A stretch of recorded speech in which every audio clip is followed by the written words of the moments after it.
Hello everyone. Today we are going to see some English words, their meaning, and a sentence from that word. Okay, so let's start. The first word is misogynist और इसका मतलब होता है a person who dislikes women, एक ऐसा व्यक्ति जो औरतों को पसंद नहीं करता है, यानी स्त्री से द्वेष करने वाला। ओके, मिसोगिनिस्ट का ये मतलब होता है। ओके, इससे एक sentence, some of the persons of our village seem to be misogynist. Some of the persons of our village seem to be misogynist. का मतलब हुआ हमारे गांव के कुछ व्यक्ति ऐसा लगता है कि स्त्री द्वेषी है, मतलब स्त्रियों से द्वेष करते हैं। Okay, next word is Infallible. Next word is Infallible. इसका मतलब होता है दैट नेवर फेल्स, वो जो कभी असफल नहीं होता है, वो जो कभी हारता नहीं है। अर्थात जो काम उससे सपोज है कि वो करेगा वो हमेशा होता ही होता है। दैट नेवर फेल्स, हिंदी में इसको बोल सकते हैं अचूक है ये। एक सेंटेंस देख लेते हैं। The plans of our team leader are always infallible. हमारे टीम लीडर के जो प्लान्स होते हैं वो हमेशा ही अचूक होते हैं। Okay, next word is philanthropist और इसका मतलब होता है a person who helps the poor and those in need. अर्थात ऐसा व्यक्ति जो गरीबों की सहायता करता है और उनकी सहायता करता है जिनको आवश्यकता है, ज़रूरतमंदों की सहायता करता है। ओके, देखिए जहाँ भी फिल आएगा, ये फिल, जहाँ भी ये फिल आएगा, PHIL, फिल आएगा, अर्थात ये दिखाएगा स्ट्रॉन्ग अट्रैक्शन और strong love towards something.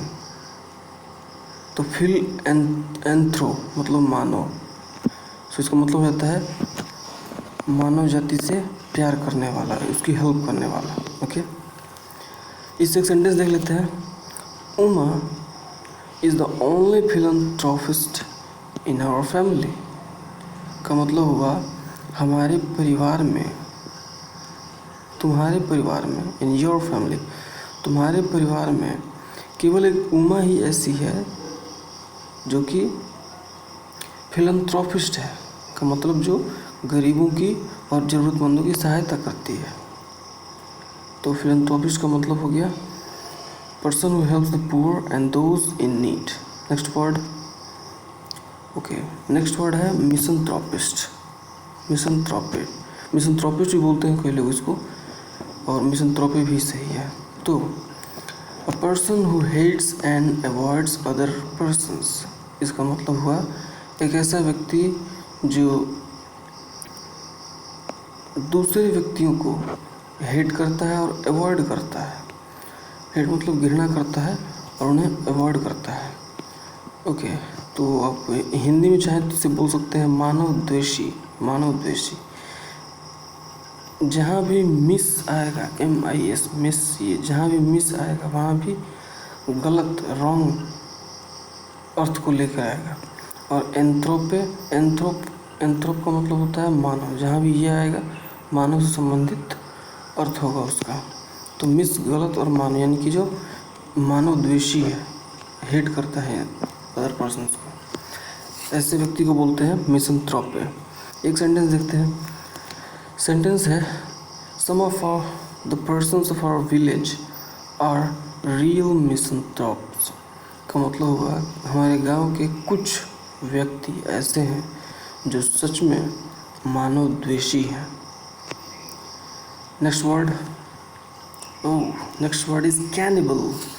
Cannibal इसका मतलब बहुत लोगों को पता भी होगा। कैनिबल का मतलब होता है a person who Yeats human flesh, यानी कि जो इंसानों को खा जाता है, अर्थात नरभक्षी, जो इंसान को खा जाता है। एक सेंटेंस देखते हैं, famine year after year is forcing the people of this village to turn into cannibals, अर्थात अकाल साल दर साल, मतलब 1 साल 2 साल 3 साल, साल दर साल अकाल के कारण लोग, इस गांव के लोग नरभक्षी बनते जा रहे हैं। का मतलब साल दर साल अकाल पड़ रहा है, अकाल पड़ते ही जा रहा है। लोगों के पास अब खाने को अन्न नहीं है, क्योंकि अकाल पड़ रहा है तो अन्न हो नहीं पा रहा है। इसलिए अब लोग क्या कर रहे हैं, इंसान को देखकर उसी को खा ले रहे हैं, और ऐसे ही व्यक्तियों को बोलते हैं cannibal. Next next word is bureaucracy. Bureaucracy में इम्पोर्टेंट क्या है, इसका स्पेलिंग ध्यान रखने योग्य है, खास करके इसका स्पेलिंग ध्यान रखना है। Bureaucracy, BUREAU, bureaucracy. ब्यूरोक्रेसी का मतलब होता है system of government in which there are a large number of state officials who are not elected.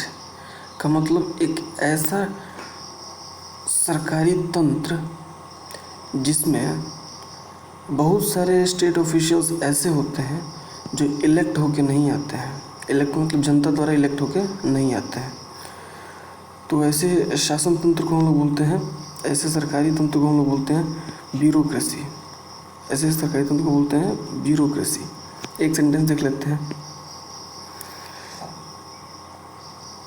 The government should form a bureaucracy such that welfare of people is the center of focus।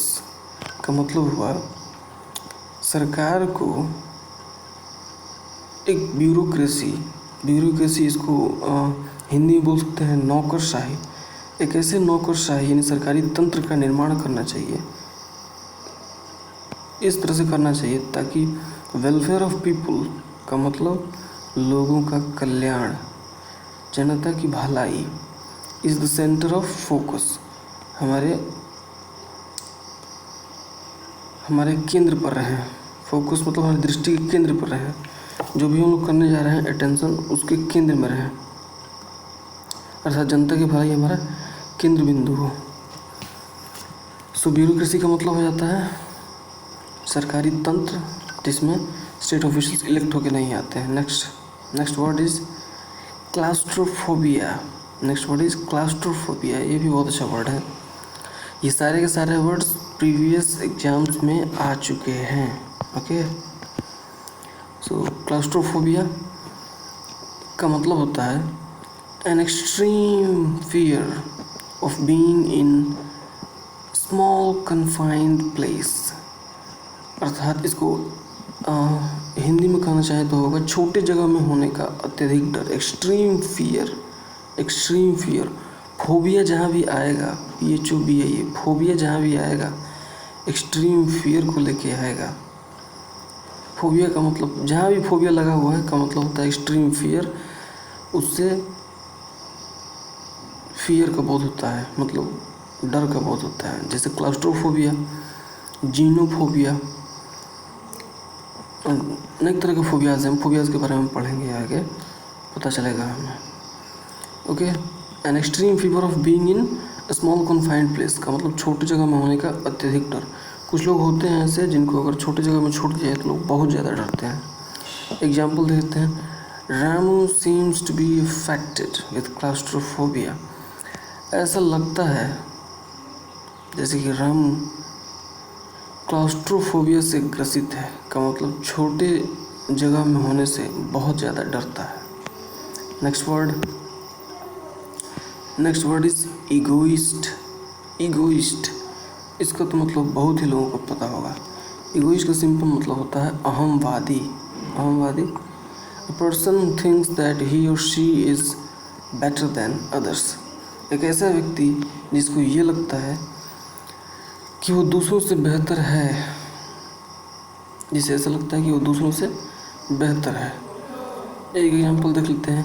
Being egoist ultimately leads to nowhere. अर्थात अगर हम लोग egoist होते हैं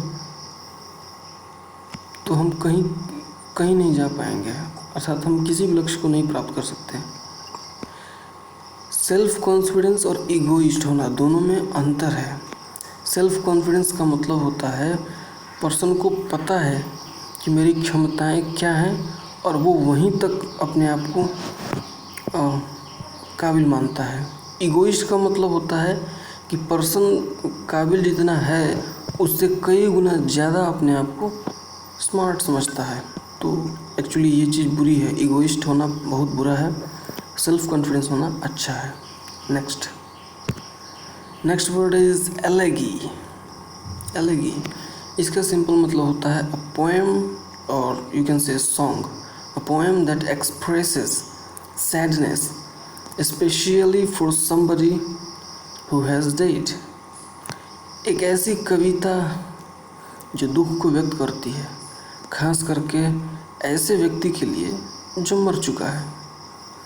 ऐसी कविता को हम लोग बोलते हैं एलेगी। क्या बोलते हैं?